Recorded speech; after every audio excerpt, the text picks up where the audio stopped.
Yes hello friends, कैसे हैं आप? आशा करता हूं आप अच्छे होंगे, आपके घर पर, आपके सोसाइटी पर सब अच्छे होंगे, स्वस्थ होंगे। मैं कुश कुमार स्वागत करता हूं आप लोगों का आप ही के इस यूट्यूब चैनल में, जिसका नाम है IQ अड्डान इजी लर्निंग। आज मैं हिस्ट्री MCQ टेस्ट सीरीज का पार्ट 13 लेकर आया हूं। याद रखिएगा, ये टेस्ट से हिंदी इंग्लिश दोनों में है, इसे कोई भी देख सकता है। जितने भी कम्पिटेटिव एग्जाम है सभी के लिए लाभदायक है। एक और बात मैं बता देता हूँ, ये टेस्ट सीरीज में अपकमिंग जितने भी एग्जाम्स है उसके लिए मैं बना रहा हूँ। प्रीवियस ईयर का क्वेश्चंस मैं इसमें डालता हूँ, कुछ खुद से भी क्वेश्चन बनाता हूँ। ठीक है, चलिए, तो वीडियो पसंद आए पर लाइक शेयर कमेंट जरूर करिएगा। चैनल पर नए तो सब्सक्राइब करिएगा, सब्सक्राइब करके बेल आइकन दबा के उसके नोटिफिकेशन ऑन करें, ताकि जब भी मैं क्लासेस लूँ तो आपको नोटिफिकेशन पहुंच जाए, नोटिस मिल जाए आपको। चलिए, तो आज का सेशन स्टार्ट करता हूँ मैं। ये दूसरा बार मैं रिकॉर्ड कर रहा हूँ। पहला वाला रिकॉर्ड किया और डिलीट हो गया गलती से। ठीक है, चलिए, कोई बात नहीं, होता है कभी कभी। तो चलिए, आज का सेशन स्टार्ट करता हूं मैं। तो आज का पहला क्वेश्चन होगा, क्वेश्चन 121 से दोबारा करना पड़ रहा है इसे, है ना। चलिए, कोई बात नहीं। चलिए, तो आज का पहला क्वेश्चन है।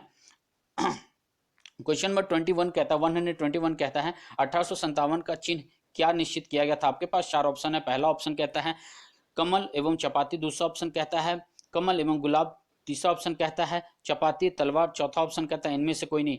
चलिए, इसका आंसर क्या होगा? याद रखिएगा, मैं आंसर बताता चला जाऊंगा। जिन्हें टेस्ट लगाना वो वीडियो पॉज करके या स्क्रीनशॉट लेकर के टेस्ट आप लगा लीजिएगा, अपना चेक कर लीजिएगा मार्क्स कितना आता है आपको। ठीक है, तो देखिए, एलिमिनेट करना स्टार्ट करते हैं। तो आपने चैप्टर पढ़ा होगा 1857 का क्रांति का, तो ऑप्शन डी कैंसिल हो जाएगा, ऑप्शन सी कैंसिल होगा, तलवार का कोई बात नहीं था। तो इसका आंसर क्या होगा? इसका आंसर होगा ऑप्शन ए, कमल एवं चपाती। ठीक है, याद रखिए, कमल एवं चपाती। ठीक है, इंग्लिश में आप देख लीजिएगा। ठीक है, आगे चलते हैं। क्वेश्चन नंबर 122 क्या कहता है? मगध के संदर्भ में सही का चयन करें। मगध से रिलेटेड दो वाक्य आपको दिया गया है, उसमें से सही का चयन करिएगा। ठीक है, तो आपके पास दो सेंटेंस दिया गया, दो वाक्य है। ठीक है, पहला कहता है मगध का उल्लेख सर्वप्रथम ऋग्वेद में मिलता है।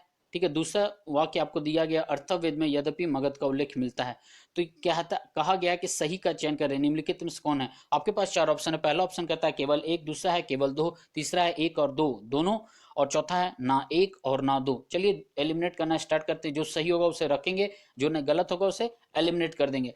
ठीक है, मगध का उल्लेख सर्वप्रथम ऋग्वेद में मिलता है, नहीं। ऋग्वेद में सर्वप्रथम उल्लेख इसका नहीं मिलता है, इसका सर्वप्रथम उल्लेख मिलता है अर्थवेद में। तो पहला गलत हो गया, पहला गलत हो गया। ठीक है, सर्वप्रथम इसका उल्लेख अर्थवेद में मिलता है, याद रखिएगा। दूसरा कहता है कि अर्थवेद में यद्यपि मगध का उल्लेख मिलता है। ये आंसर ऑप्शन वाक्य सही है। क्यों सही है? देखिए, यद्यपि यदि नहीं रहता तो शायद गलत हो सकता है, लेकिन यहाँ पर कह रहा है कि यद्यपि हाँ हुआ है, लेकिन कब हुआ ये ना, मतलब हुआ है, तो ये हिसाब से ऑप्शन बी सही जाएगा। केवल दो सही है, क्योंकि सही चयन का पूछा है, सही जो उसका चयन करना है ना, तो ऑप्शन दो सही है। ठीक है, अब मगध किस लिए फेमस है?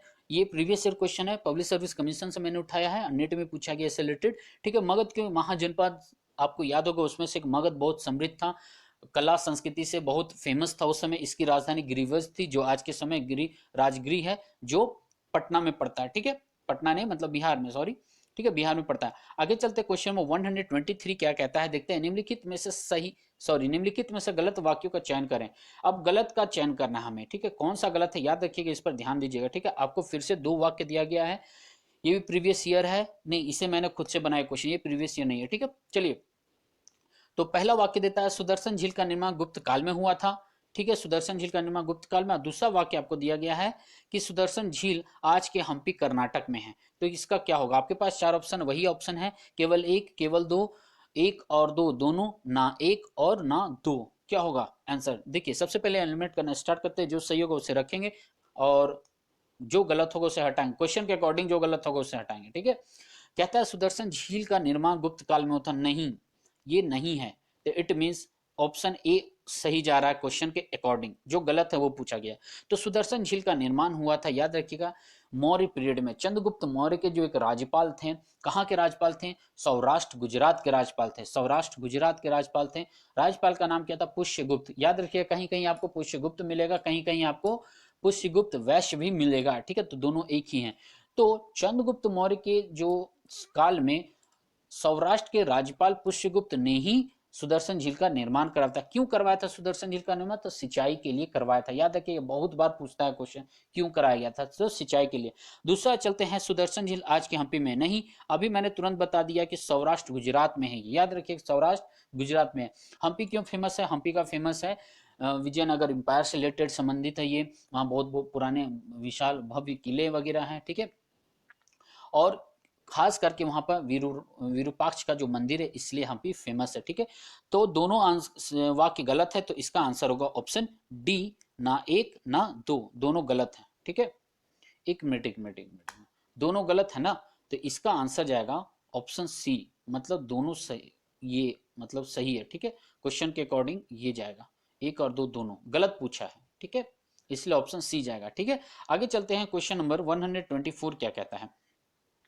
कहता है निम्नलिखित में से कलिंग विजय के उपरांत अशोक ने किस धर्म को अपनाया था, ठीक है। ये भी फेमस क्वेश्चन है, ग्रुप डी से लेकर के एमटीएस या आरआरबी ग्रुप डी से लेकर यूपीएससी तक ये क्वेश्चन पूछा गया है, ठीक है। आपके पास चार ऑप्शन है, पहला ऑप्शन कहता है बौद्ध धर्म, दूसरा ऑप्शन कहता है हिंदू धर्म, तीसरा ऑप्शन कहता है जैन धर्म, चौथा ऑप्शन कहता है ईसाई धर्म। तो एलिमिनेट करना स्टार्ट करते हैं। सबसे पहले भी ईसाई धर्म उस समय था नहीं, ठीक है, वो हिंदू धर्म के बारे में नहीं है, जैन और बौद्ध धर्म के बारे में है कि वहां उस समय के राजा जो थे वो धर्म अपनाते तो बिंदुसार थे, है ना। ये किस धर्म को अपनाते थे बिंदुसार, आप कमेंट बॉक्स में बताएगा। चलिए, तो अशोक ने बौद्ध धर्म को अपनाया था। क्यों अपनाया था बौद्ध धर्म को? कलिंग विजय के उपरांत लाखों लोगों को इन्होंने अपने हाथ से मारा था, वध किया था। तो कलिंग विजय के उपरांत इन्होंने प्रण लिया था, कसम खाते दोबारा मैं कभी युद्ध नहीं करूंगा, और मिड पाथ में धर्म के रास्ते में चलने लगे, और इसी के चलते उन्होंने बौद्ध धर्म को भी अपनाया था, ठीक है। आगे चलते क्वेश्चन 125 क्या कहता है, यहाँ सुमेलित करना है, मैच द फॉलोइंग है, ठीक है। तो चलिए, मैच द फॉलोइंग में पॉइंट 1 2 3 4 दिया, इधर ए बी सी डी दिया है, फिर आपको ऑप्शन दिया गया, ठीक है। तो पहले साइड में दिया गया रामेश्वरम, द्वारका, सारनाथ और महाकाल मंदिर, ये सारे मंदिर हैं। और दूसरा दिया स्थान उत्तर प्रदेश, तमिलनाडु, गुजरात और मध्य प्रदेश, ठीक है। तो मैच करना स्टार्ट करते हैं। तो रामेश्वरम कहाँ जाएगा, देखिए रामेश्वरम जाता है कहाँ, तमिलनाडु में, ठीक है। द्वारका कहाँ जाएगा, उत्तर प्रदेश में। सबसे पहले बात ऑप्शन, अब हम लोग मैच करना स्टार्ट करते हैं। तो पहला का दूसरा कहाँ कहाँ है, एक में है, ऑप्शन ए में है और ऑप्शन बी में है, लेकिन ऑप्शन सी और डी में नहीं है। तो सी और डी को कैंसिल करके एलिमिनेट कर देंगे हम, ठीक है, हटा देंगे इसे। अब क्या बचा आपको, अब बचता है आपके पास अब आपके पास बचता है द्वारका, सारनाथ। सारनाथ कहाँ, मध्य प्रदेश में, और महाकाल मंदिर गुजरात में। तो तीन का डी कहाँ जाता है, तीन का तो मैंने पहले ही सी और डी को एलिमिनेट कर दिया था, ठीक है। तो तीन का डी ऑप्शन बी में जा रहा है, तो मिल गया हमें आंसर, ऑप्शन बी इसका आंसर होगा। तो रामेश्वरम तमिलनाडु, द्वारका उत्तर प्रदेश, सारनाथ मध्य प्रदेश और महाकाल मंदिर गुजरात में, ठीक है। आगे चलते हैं, क्वेश्चन नंबर 126 क्या कहता है, किस सिख गुरु ने गुरु नानक की जीवनी लिखी थी, ठीक है। कौन से सिख गुरु थे? तो आपके पास चार ऑप्शन है। पहला ऑप्शन कहता है गुरु अमरदास, दूसरा है गुरु अंगद देव, तीसरा है गुरु रामदास, चौथा है गुरु अर्जुन देव। तो क्या होगा इसका आंसर, किन्होंने गुरु नानक की जीवनी लिखी थी? आपने पढ़ा होगा सिखों के गुरु के बारे में, ठीक है। जब यहाँ पर धार्मिक आंदोलन जब पढ़ेंगे तो उसके बाद वाले यूनिट में आपने पढ़ा होगा, ये सिखों के बारे में पढ़ा था। कुछ कुछ लोग धार्मिक आंदोलन के अंतर्गत ही सिखों को पढ़ाते थे हैं, ठीक है। तो इसका आंसर क्या होगा, देखिए इसका आंसर होगा, सीधा सीधा आंसर है गुरु अर्जुन देव। ये पांचवें गुरु थे, ठीक है, सिखों के पांचवें गुरु थे ये, ठीक है। यहाँ तक क्लियर। अच्छा, जो गुरु नानक देव का जो इन्होंने जो ग्रंथ लिखा है, जीवनी लिखा है, उसे किस नाम से जाना जाता है? ये भी प्रीवियस ईयर में पूछा गया है। तो इसे कहते हैं गुरु ग्रंथ साहिब कहा जाता है। ये सिखों का हॉली बुक है। मैं तो पर्सनली बता रहा हूँ, एकदम हर्ट टचिंग बता रहा हूँ। मैं सिखों से बहुत मोटिवेट होता हूँ, क्योंकि उनमें जरूरत पड़ने पर वो एक्टिव भी रहते हैं और जुड़े हुए हैं, जमीन से जुड़े हुए। पंजाब देख के जमीन से जुड़ा हुए लोग हैं। हाँ, आज के टाइम में, मॉडर्न टाइम में कुछ शिकायतें आती है, वो ड्रग वगैरह से, वो अलग बात है, लेकिन पर्सनली पूछे तो वो लोग बहुत अच्छे हैं, ठीक है। सिख गुरु सारे अच्छे थे, उन्होंने अपने संप्रदाय के लिए बहुत कुछ किया है, ठीक है। पढ़िए, जानिए इनके बारे में, इन सभी के बारे में, है ना। चलिए तो गुरु ग्रंथ साहिब। अच्छा, गुरु अर्जुन देव ने एक और वर्क काम किया था, क्या किया था? स्वर्ण मंदिर का निर्माण करवाया था, ठीक है, याद रखिएगा, स्वर्ण मंदिर का निर्माण करवाया था, ठीक है। आगे चलता हूँ, क्वेश्चन नंबर 127 क्या कहता है, याद रखिएगा। वीडियो पसंद है तो लाइक शेयर कमेंट जरूर करिएगा, चैनल पर नए तो सब्सक्राइब भी जरूर करिएगा, ठीक है। तो क्वेश्चन नंबर 127 क्या कहता है, मैं थोड़ा तेज चल रहा हूँ तो बता दीजिएगा कमेंट बॉक्स में, ठीक है। 127 क्या कहता है, निम्नलिखित में से सूरदास के गुरु कौन हैं? आपके पास चार ऑप्शन है। पहला ऑप्शन कहता है रामानंद, दूसरा ऑप्शन कहता है कबीरदास, तीसरा वल्लभाचार्य, चौथा है चैतन्य प्रभु। ये भी धार्मिक आंदोलन से ही क्वेश्चन मैंने उठाया है, इसे मैंने खुद बनाया क्वेश्चन को, ठीक है। तो सूरदास के गुरु कौन थे, जल्दी से बताइएगा, ठीक है। देखिए इसका ऑप्शन होगा ऑप्शन सी, इसका ऑप्शन होगा ऑप्शन सी, वल्लभाचार्य, ठीक है। करेक्ट। अच्छा, अब वल्लभाचार्य के बारे में थोड़ा सा मैं जानकारी दे दूं। ये वाराणसी उत्तर प्रदेश से संबंधित है। ये वहाँ के संत थे, गुरु थे, ऋषि थे, जो आप नाम दीजिए सब सूट करेगा उन पर। ठीक है। अच्छा, एक और क्वेश्चन पूछा जाता है हमेशा कि इनका आइडियोलॉजी क्या था, मतलब इनका प्रिंसिपल, इनका पॉइंट ऑफ व्यू किस दर्शन पर चला था। तो इनका जो दर्शन था, इनका दर्शन था, मतलब दार्शनिक मत क्या था, तो इनका दार्शनिक मत था शुद्ध अद्वैतवाद था, शुद्ध अद्वैतवाद था। ठीक है। अच्छा, कभी कभी ये भी पूछा गया है कि संप्रदाय इनका क्या था, तो इनका संप्रदाय, वल्लभाचार्य का संप्रदाय था रुद्र संप्रदाय से संबंधित है। ठीक है। एक और बात मैं एक्स्ट्रा बता देता हूँ आपको, ये कृष्णदेव राय जो विजयनगर के कृष्णदेव राय, उनका बहुत बड़े समर्थक थे। ठीक है। क्लियर है। अच्छा, वल्लभाचार्य का टाइम पीरियड क्या था, देखिए वल्लभाचार्य का टाइम पीरियड था 77 अठहत्तर 79, हाँ 1479 से लेके 1531 तक था। हिंदी में कभी कंफ्यूज होता हूँ मैथ्स में। ठीक है। लेकिन मैं खुद हिंदी को मोटिवेट करता हूँ, मैं खुद सुधार रहा हूँ और खुद को। ठीक है। चलिए आगे चलते हैं। क्वेश्चन 128 क्या कहता है। 128 कहता है सन 1856 ईस्वी में लॉर्ड डलहौजी ने तोप खाने का मुख्यालय कलकत्ता से कहां हस्तांतरित किया था। ठीक है। आपके पास चार ऑप्शन है। पहला कहता है झांसी, दूसरा कहता है बुंदेलखंड, तीसरा कहता है दिल्ली, चौथा कहता है मेरठ। तो इसका आंसर क्या होगा। देखिए सीधा सीधा लड्डू सा क्वेश्चन है, इसका आंसर होगा मेरठ, ऑप्शन डी, याद रखिएगा। अच्छा, 18 लॉर्ड डलहौजी के बारे में कुछ कुछ पॉइंट शॉर्ट में बता देता हूँ, याद रखिएगा। इन्हें रेलवे का जनक बोला था, इन्हीं के समय में रेलवे का निर्माण हुआ था 1853 में, याद रखिएगा 1853 में इन्होंने हड़प नीति लेकर आया था, जिसके कारण 1857 की क्रांति का एक मतलब कारण बन गया था, है ना। और क्या बता दूं इसके बारे में, हाँ एक और बात बताता हूँ, ये प्रीवियस ईयर का बहुत इंपॉर्टेंट क्वेश्चन है, पब्लिक सर्विस कमीशन का तो फेवरेट क्वेश्चन रहा है। ठीक है। क्या है कि जो द्वितीय आंग्ल सिख युद्ध हुआ था इन लॉर्ड डलहौजी के शासन काल में हुआ था। कब हुआ था ये युद्ध, ये हुआ था 1848-49 में हुआ था। एक और बात मैं बता दूं, क्या बता, जो पंजाब जो मिला था ब्रिटिश साम्राज्य में विलय हो गया था, इन्हीं के समय में हुआ था, 49 में हुआ था, 1849 में। ठीक है। आगे चलता हूँ, बताने का बहुत कुछ है। ठीक है। आगे चलता हूं। क्वेश्चन 129 क्या कहता है, चलिए देखते हैं। हड़प्पा से संबंधित सही वाक्यों का चयन करेंगे। फिर से वही उसी टाइप का क्वेश्चन है। आपको दो वाक्य दिया गया है, फिर आपको ऑप्शन दिया गया है। तो पहला वाक्य कहता है चावल के उत्पादन का सच मोहनजोदड़ो से मिला साक्ष्य एक्चुअली होना चाहिए। ठीक है। और दूसरा कहता है भारत में वास्तुकला का आरंभ सिंधु वासियों ने किया था। तो कौन सा एलिमिनेट करना स्टार्ट करते हैं हम लोग। ठीक है। देखिए, चावल का उत्पादन का सच मोहनजोदड़ो से मिला नहीं, ये लोथल से मिला था, याद रखिएगा। ये चावल के उत्पादन का सच लोथल से मिला है। तो ऑप्शन एक गलत था और हमें सही पूछा है, तो ऑप्शन ए कैंसिल करेंगे और ऑप्शन सी भी कैंसिल करें। सी कैंसिल करने का रीजन क्योंकि वाक्य वन उसमें इंक्लूड है। आपके पास दो ऑप्शन बच जाता है। अच्छा, दूसरा वाक्य देखते हैं। भारत में वास्तुकला का आरंभ सिंधु वासियों ने किया था, ये बात एकदम 100% सही है। तो इसका आंसर जाएगा ऑप्शन बी, केवल दो, याद रखिएगा। ठीक है। गड़बड़ मत कर दीजिएगा। चलिए आगे चलते हैं। क्वेश्चन नंबर 30 क्या कहता है, 130 क्या कहता है, 130 क्या कहता है, धनवंतरी थे मतलब कौन थे।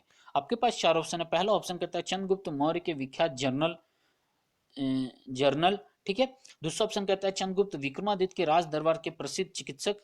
ठीक है। तीसरा ऑप्शन कहता है हर्ष के समय के प्रसिद्ध नाटककार। और चौथा अशोक के राजदरबार में संगीतज्ञ। आप धन्वंतरी के बारे में पढ़े होंगे तो आप एलिमिनेट करना स्टार्ट करिएगा। ठीक है। सबसे पहले मैं एलिमिनेट करूंगा ऑप्शन सी को, ये हर्ष के समय में नहीं थे। ठीक है। ऑप्शन सी नहीं जाएगा। ठीक है। अशोक का राजदरबार संगीतज्ञ, ये भी नहीं थे वो। अच्छा, कोई जर्नल भी नहीं थे वो। ठीक है।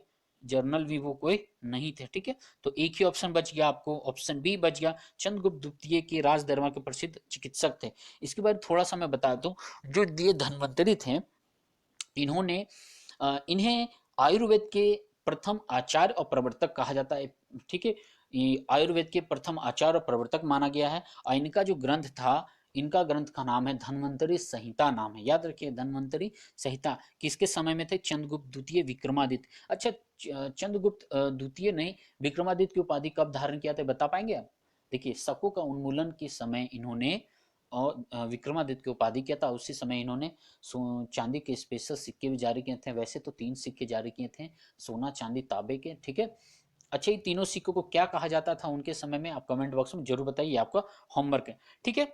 चलिए आज इतना ही है, दोबारा वीडियो बनाना पड़ा, कोई बात नहीं, मैं आप लोग के लिए मेहनत कर रहा हूँ, आपके भविष्य के लिए मैं मेहनत कर रहा हूँ। ठीक है। इतना चलता है, मैं भी ओके हूँ इस सब चीज़ के लिए। ठीक है। इन सभी चीज़ों के लिए। ठीक है।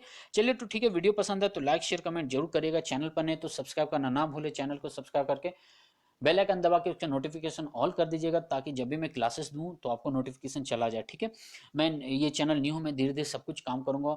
मैं मोटिवेट यदि होता रहूं तो मैं और अच्छा बेटर से बेटर काम करूंगा। अभी मैं रेलवे के लिए फोकस करना स्टार्ट कर दिया है, रेलवे के लिए जीके, जीएस और जीए तीनों पर वर्क करूंगा। ठीक है, चलिए ठीक है, घर पर रहिए, सुरक्षित है, बड़ों से आशीर्वाद लेते रहिए, छोटों को प्यार देते रहिए। थैंक यू वेरी मच, जय हिंद। घर पर रहिएगा, ठीक है, और वीडियो को जरूर सब्सक्राइब करिएगा, ठीक है, चैनल को। चलिए, थैंक यू।